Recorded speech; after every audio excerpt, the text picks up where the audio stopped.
জাপানে যখন 9.1 মাত্রার ভূমিকম্প হয়েছিল 2011 সালে, টোকিওর রাষ্ট্রীয় গাড়ি চলছিল, হসপিটালে অপারেশন চলছিল, আর যেই সব বিল্ডিং এ বেস আইসোলেশন, সেগুলোর ভেতরে একটা কাচের গ্লাসও ভেঙে পড়েনি। এই বেস আইসোলেশন আসলে কি? সহজ কথায়, বিল্ডিং কে মাটির সাথে শক্ত করে না বাঁধানো, তার নিচে শক্ত শক্ত স্পেশাল রাবার লিডের বিয়ারিং বসানো হয়। ভূমিকম্প এলে মাটি যত জোরে কাঁপে, উপরের বিল্ডিংটা ততটা কাঁপে না, শুধু ধীরে ধীরে দোলে। ফলে ভেতরের মানুষ, আসবাবপত্র, যন্ত্রপাতি সবাই প্রায় অক্ষত থাকে। আর জাপানের প্রতিটি নতুন tower, building, hospital, school, data সেন্টারে এই সিস্টেম বাধ্যতামূলক। এমনকি 40-50 বছরের পুরনো ভবনগুলোকেও কেটে কেটে এই সিস্টেম বসিয়ে নতুন করে বাঁচিয়ে দেওয়া হচ্ছে।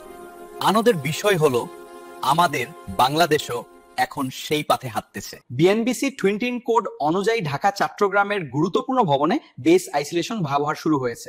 রূপপুর নিউক্লিয়ার প্ল্যান্ট, মেট্রো রেলের কিছু স্টেশন, কিছু নতুন টাওয়ারে এই একই টেকনোলজি ব্যবহার করা হয়েছে। এটা বিলাসিতা নয়, এটা আমাদের ভবিষ্যতের নিরাপত্তার প্রথম ধাপ।